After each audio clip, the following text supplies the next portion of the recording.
जय हिंद। आप सभी को शिक्षक दिवस की ढेर सारी शुभकामनाएं। आपके, हमारे या दुनिया के कोई भी इंसान हो, उस सबके जीवन में सफलता का सबसे बड़ा अगर किसी का हाथ होता है तो वो उसके शिक्षक का होता है। हम सभी के जीवन की जो सबसे पहली शिक्षक होती है वो हमारी माँ होती हैं। वो हमें ही सबसे पहले अक्षर ज्ञान वगैरह सिखाती है। सबके सफलताओं में शिक्षक का, अलग अलग शिक्षकों का हाथ होता है। वो नर्सरी से लेके हमें पूरे हायर एजुकेशन तक पढ़ाते हैं। आज के दिन हम अपने सभी शिक्षकों को हाथ जोड़कर नमन करते हैं, जिन्होंने हमको इतना पढ़ाया लिखाया, जो आज हमको काबिल बनाया। उन सभी शिक्षकों को हमको कहते हैं। बहुत सारे शिक्षक हमारे बीच हैं और हमारे बहुत सारे शिक्षक अब इस दुनिया में नहीं है। भगवान उन्हें स्वर्ग से भी ऊपर बैकुंठ धाम में स्थान दे, जिन्होंने बहुत ही लगन से, मेहनत से पढ़ाया था। वो दौर जब हम लोगों का था तो एक शिक्षक के प्रति बड़ा एक डर रहता था। जैसे स्कूल या कॉलेज के ग्राउंड में टीचर्स को देख लेते थे, डर जाते थे लोग। बट आज के वक्त में हम देख रहे हैं धीरे धीरे इस चीज का नैतिक पतन होते जा रहा है। भारत में शिक्षकों की या शिक्षा की बहुत पुरानी परंपरा, ये हमें विश्व गुरु कहा जाता है। अब आप कहेंगे सर ये विश्व गुरु का मतलब क्या होता है, ऐसे ही भारत को विश्व गुरु क्यों कहा जाता है? तो आप एक एग्जाम्पल से समझिए। हमारे तत्कालीन राष्ट्रपति उस समय के 94 में डॉक्टर शंकर दयाल शर्मा थे। 1994 में डॉक्टर शंकर दयाल शर्मा भारत से आधिकारिक दौरा पर ओमान गए। ओमान की राजधानी मस्कत पर जब हमारे राष्ट्रपति डॉक्टर शंकर दयाल शर्मा का हवाई जहाज लैंड किया तो ओमान के जो किंग थे, वहां के राजा, वो कभी किसी को रिसीव करने एयरपोर्ट पर नहीं जाते। ये प्रोटोकॉल मतलब नियम कानून होता है। किसी देश के राष्ट्रपति वगैरह नहीं जाते जब तक कोई बहुत खास मेहमान नहीं आ जाता। और लेकिन वहां पर किंग जो है वो प्रोटोकॉल तोड़ दिए।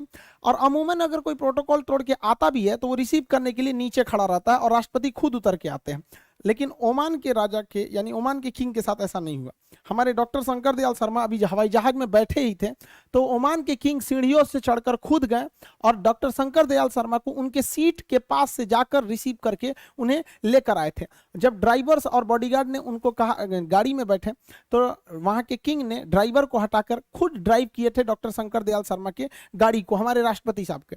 और उन्हें इतना इज्जत दिया गया था जो इससे पहले ओमान में किसी विदेशी गणमान्य को ऐसी इज्जत नहीं मिली थी। जब मीडिया वालों ने उनसे पूछा कि आखिर शंकर दयाल शर्मा में ऐसा क्या खास है जो आपने इतने सारे प्रोटोकॉल्स तोड़ दिए, आज तक किसी राजा या किसी देश के प्रधानमंत्री राष्ट्रपति को इज्जत नहीं मिली, तो ओमान के किंग ने कहा कि जब मैं स्टूडेंट था और भारत में पढ़ाई कर रहा था तो उस समय पुणे में जब उनकी पढ़ाई चल रही थी ओमान के किंग के, तो डॉक्टर शंकर दयाल शर्मा वहां पे उनके शिक्षक थे, वो वहां पे प्रोफेसर थे। तो उनका कहना था मैंने किसी राष्ट्रपति या प्रधानमंत्री को वो इज्जत नहीं दिया, बल्कि मैंने अपने गुरु को यह सम्मान दिया, उन गुरु के लिए मैंने इतने सारे प्रोटोकॉल तोड़े। इसलिए भारत को विश्व गुरु कहा जाता था।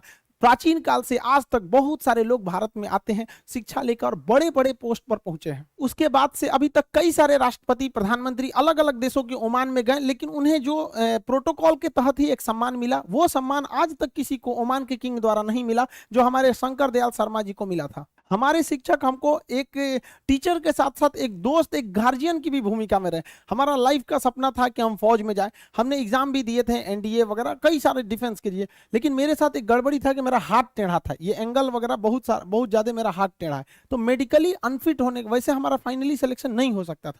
हम काफी फ्रस्ट्रेट हुए थे कि हम क्या कर सकते हैं। तो हमारे टीचर ने मजाक मजाक में कहा था कि तुम एक काम करो, तुम दूसरे को पढ़ाओ, तुम्हारा हाथ टेढ़ा है तो क्या हुआ, दूसरे का करियर सीधा कर दो।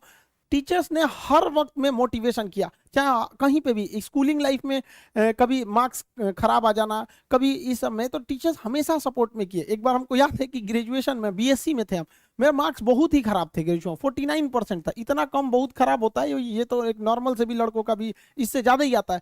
मार्क्स बहुत कम आए थे, हम टेंशन में हो गए थे वहां पे। तो उन्होंने कहा टेंशन क्या लेते हो, लाइफ में टॉप करो, स्कूल या एग्जाम में टॉप किए ना किए कोई फर्क नहीं पड़ता है यहाँ पर। इसलिए किसी भी लाइफ की एंट्री भले खराब हो लेकिन एग्जिट एकदम तगड़ा होना चाहिए। आपका बचपना भले गरीबी में बीता हो लेकिन आपके माँ बाप की बुढ़ापा कभी गरीबी में नहीं बीतनी चाहिए। और लाइफ में ठोकर लगना तो बहुत जरूरी है, क्योंकि ताश में जोकर और जिंदगी में ठोकर कभी भी माहौल बदल सकते हैं। और बुरा वक्त से कभी घबराना नहीं चाहिए, क्योंकि बुरा वक्त ही बताता है कि लोग क्या थे और हम क्या समझ रहे थे। लाइफ में सबके साथ चैलेंजेज आते हैं, सबके जीवन में कठिनाइयां आती हैं। कठिनाइयों का आना एक पार्ट ऑफ लाइफ है और उससे जीत कर निकल जाना एक आर्ट ऑफ लाइफ है। सबके जीवन में संघर्ष आते हैं, हम लोग के समय में भी आए थे। बहुत सारे लोग ठग के चले गए, हमको तो इतना ज्यादा ठगा गया कि हम पटना केवल इसीलिए रुके कि हमको घर जाने का पैसा नहीं छोड़ा था। इस तरह से हमको यहाँ पर नोच लिया था लोगों ने, लेकिन हम धैर्य रखे, अपने टीचर से बात की तो उन्होंने काफी मधुर भाषा में बोला कि देखो बेटा, जीवन में किसी को ठगना पाप है, ठगा जाना कभी पाप नहीं है। तो तुम्हें कोई ठग रहा है तो ये उसकी गलती है, जीवन में तुम किसी को मत ठगना। क्योंकि हम किसी भी इंसान के सीसीटीवी कैमरे से बच सकते हैं, लेकिन जो ऊपर वाले ने सीसीटीवी कैमरा लगाया है उससे कोई नहीं बच सकता। इस देश में कुछ ऐसे लोग हैं ना जिनको अपने बारे में मतलब नहीं है, लेकिन दूसरे के बारे में टांग वो ज्यादा लगाएंगे। उन लोगों से कहते हैं भाई दूसरे के ऊपर पीएचडी करने से बेहतर है खुद के ऊपर ग्रेजुएशन कर लो, ज्यादा अच्छा रहेगा। हमको एक बार 22 मई को रिपोर्ट ऑन खान सर पूरा ट्विटर पे ट्रेंड कर दिया, सर आप लोगों ने देखा होगा, अजीब सा माहौल बना दिया उन लोगों ने। कीजिएगा, वक्त जब बिगड़ता है तो गूंगे भी बुराई करने लगते हैं, जब लोग बराबरी नहीं कर पाते तो पैरों के नीचे खुदाई करने लगते हैं, लेकिन ऐसे लोग ज्यादा देर तक टिकते नहीं हैं, सारे लोग खत्म हो जाते हैं। वैसे भी जब इस कंट्रोवर्सी चल रही थी मेरे पे, तो सारे स्टूडेंट ने, सारे शिक्षक, अलग अलग फील्ड के, कुछ डॉक्टर्स, वकील, मतलब इवन जो लोग एजुकेशन से डायरेक्ट नहीं जुड़े हैं, इनडायरेक्टली जुड़े हैं, उन लोगों ने भी बहुत सपोर्ट किया। आप सभी लोग का आज के दिन बहुत बहुत धन्यवाद करते हैं, ताकि आप लोगों ने बहुत ज़्यादा सपोर्ट दिखाया। टीचिंग में क्या है कि भाई देखिए, बहुत हम सब की टीचर्स की अलग अलग कोचिंग्स हो सकती हैं, अलग अलग सब्जेक्ट हो सकते हैं, बट सबका ध्येय, सबका उद्देश्य एक ही रहता है कि ज़्यादा से ज़्यादा लोगों को शिक्षित किया जा सके, ताकि हर इंसान अपने फील्ड में आगे जा सके और व्यक्तिगत रूप से देश की भलाई में बहुत सारा काम कर सके। ऐसा नहीं कि किसी जगह पे सुधार की कोई गुंजाइश नहीं होती, हर जगह कुछ ना कुछ सुधार की गुंजाइश होती है। टीचिंग फील्ड में भी हमने एक चीज़ को देखा है कि मतलब टीचिंग में एक टीचर दूसरे टीचर, कुछ ऐसे नहीं, ऐसे 2-4% टीचिंग्स में देखे होंगे कि किसी दूसरे टीचर की बुराई करना, या वो ऐसा पढ़ा रहे हैं, ऐसा नहीं करना चाहिए किसी भी टीचर को, क्योंकि उसे इंडिविजुअल सोचना चाहिए कि इससे अगर वो किसी एक टीचर्स की बुराई कर रहा है तो इससे वो इंडिविजुअल नहीं रह जाता, फिर एक कैटेगरी। जब आप टीचर बोलते हैं तो एक समुदाय को वो दर्शाता है, तो ऐसा नहीं होना चाहिए। दूसरी टीचर्स में आज के वक्त में क्या है कि वही पुराना स्टाइल है कि भाई किताब खोलें और पढ़ाने लगे, तो ये गलत है तरीका। टीचर्स के अंदर खुद सोचना चाहिए कि अगर वो लोग, कोई भी टीचर हो दुनिया में, कोई भी, अगर खुद से किताब सामने रखेगा तो एक सामने पढ़ने वाले स्टूडेंट का मोरल गिर जाएगा कि भाई टीचर्स ने खुद ही खुद किताब खोल रखा। हम लोग जब पढ़ते थे तो एक चीज हम लोग के मन में एक चीज जरूर घूमता था, यार सर को इतना याद कैसे रहता है, क्योंकि हम लोग के टीचर ने कभी किताब नहीं खोला। वो अलग बात है कि आप कोई न्यूमेरिकल सॉल्व करा रहे हैं या कुछ भरवा रहे हैं तो वो एक मजबूरी है, बट जब समझाने का वक्त हो, एक फ्लो का वक्त हो, तो उसमें नहीं रखना चाहिए। ये सही नहीं है, क्योंकि इससे स्टूडेंट्स का क्या होता है, मोरल डाउन होता है। और स्टूडेंट्स लोग को भी कहते हैं कि भाई आपको क्या है कि एक टीचर का लेवल ऊपर होता है, स्टूडेंट का नीचे।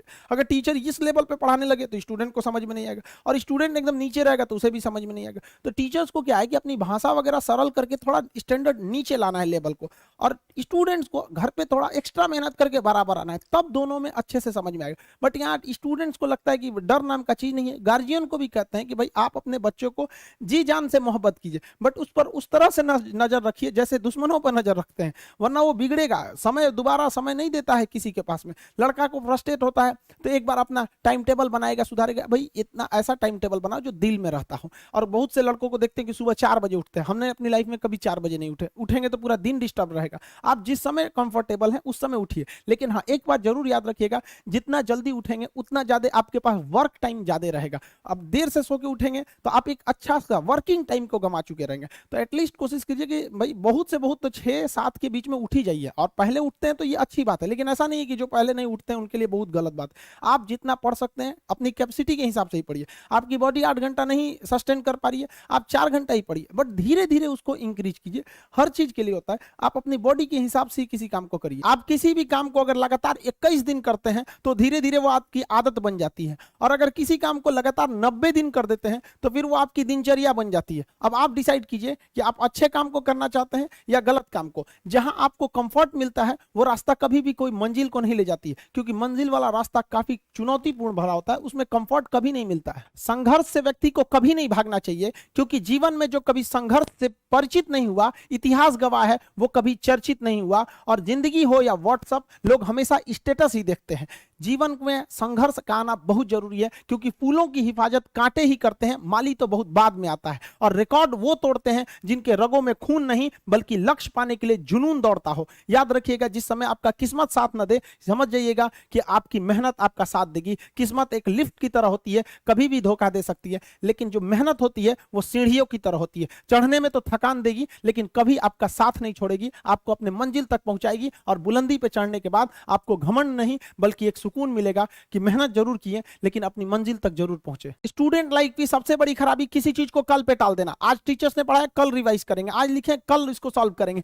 कल पे कोई नहीं टालना चाहिए। जिसने ये कल किया या हमको ये करना चाहिए उनको तो असफलता फिक्स है, उसने असफलता की दहलीज पे पैर रख दिया। जिसने किया कल, दिन गया टल, जिसने कहा परसों, बीत गए बरसों, और जिसने कहा आज, उसी ने किया राज। जीवन में संस्कार का भी बहुत बड़ा मोल होता है। आप अपने विचारों से स्वतंत्र रहिए, लेकिन संस्कारों से बंधे रहिए। कभी भी अहंकार मत रखिए, क्योंकि आप कितनी भी बुलंदी पर क्यों ना चले जाएं, लेकिन याद रखिएगा आसमान में बैठने की जगह नहीं होती है। जो भी बुलंदी पे जाएगा उसको एक ना एक दिन, आज नहीं तो कल, उसको वापस इस धरती पर आना है। इसलिए बुलंदी को देखकर बहुत जल्दी घमंड में नहीं आना चाहिए, और हमेशा याद रखिए बड़े बुजुर्गों से मिलकर बैठना चाहिए, उनसे बातें करना चाहिए। बड़े नायाब होते हैं ये लोग, कुछ लम्हों में जिंदगी के तजुर्बे बता देते हैं। याद रखिएगा समय, सम्मान और विश्वास, ये तीन ऐसी चीजें होती हैं जो एक बार अगर हाथ से चली गई तो फिर दोबारा लौट के कभी नहीं आती। जीवन में सबके प्रति दया का भाव रखना चाहिए, और सबसे बेशर्म चीज अगर कोई इस दुनिया में है तो वो गरीबी है। कमबख्त उम्र का भी ख्याल नहीं रखती है, और किसी के वक्त का मजाक मत उड़ाइएगा जनाब, ये वक्त है सबके चेहरे याद रखता है। सबके प्रति दया और आदर की भावना रखिएगा। कभी जानवर मिले तो उनके लिए भी 2 रोटी निकाल लीजिएगा, क्योंकि जनाब इन्हें नहीं पता है कि खाने के लिए पैसे देने पड़ते हैं। हम सब टीचर्स डे मनाते हैं, मदर डे, फादर डे, कई सारे डे को मनाते हैं। काश एक रोटी डे होता कि कम से कम उस दिन तो देश के गरीबों को भरपेट खाना मिल सकता था। ये जिंदगी है, इसे सीखना बड़ा मुश्किल होता है, क्योंकि जब तक ये समझ में आती है ये आधी खत्म हो चुकी रहती है। इस जिंदगी में आप चाहेंगे कुछ, मिलेगा कुछ, बनना कुछ और रहेगा। बहुत ही ज्यादा अनसर्टेनिटी होती है इस जिंदगी में। हर कदम पर हमें कुछ ठोकरें लगती हैं और हमें कुछ ना कुछ सीखने को मिलता है। अगर बात करेंगे इस साल की, तो टीचर ऑफ द ईयर, इस बार टीचर ऑफ द ईयर कहेंगे तो कोविड-19 को कहेंगे, क्योंकि इसने बहुत अच्छों को सिखा दिया कि वो क्या थे। चंद गज 2 गज जमीन में दफनाया गया उसे, जो करोड़ों का मालिक हुआ करता था। सबको समझ में आ गया कि पैसा धरा का धरा रह जाता है, इंसान कठपुतली है। इसलिए मिल बांट कर रहिए, जितनी जिंदगी है एक दूसरे से संपर्क में रहिए, एक दूसरे के दुख में सुख में भाग लीजिए। किसी के सुख में जाइए या ना जाइए, लेकिन दुख में जरूर साथ दीजिए, क्योंकि अपने वो नहीं होते हैं जो तस्वीर में साथ हों, अपने वो होते हैं जो तकलीफ में साथ देते हैं। इस बार इस कोरोना ने बहुत सारे लोगों को, अपनों को खोया। शायद ही कोई ऐसा गांव होगा जहां अपनों ने नहीं, अपने किसी अपनों को नहीं गंवाया हो। तो उन सब की आत्मा को भगवान शांति दे, उनके परिवार के लोगों को यह हिम्मत दे कि वो इस दुख की घड़ी को निपट सके, इससे जल्दी से बाहर आ सके। और जितने लोग हैं जो अभी कोरोना भी पूरी तरह से खत्म नहीं हुआ है, वैक्सीनेशन को बहुत तेजी से करें, ताकि ये जनजीवन पूरी तरह से अपनी पटरी पर आ पाए। देखिए बहुत सारे लोगों का कहना है कि कोरोना ने उनका बिजनेस बर्बाद कर दिया, उनका आय का साधन बर्बाद कर दिया, परिवार उजाड़ दिया। हम इस बात को मानते हैं, लेकिन याद रखिएगा जिसके पास खाने के लिए कुछ नहीं होता है उसे हराना असंभव होता है। अब याद रखिए, अब आपको जिनको ने बहुत ज्यादा संघर्ष देखा उन्हें हराना मुश्किल होता है,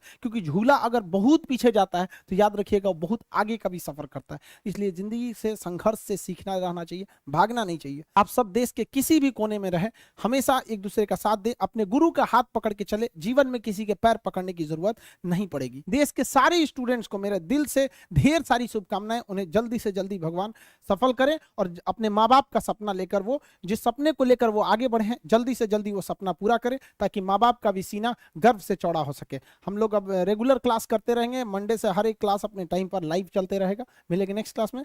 जय हिंद।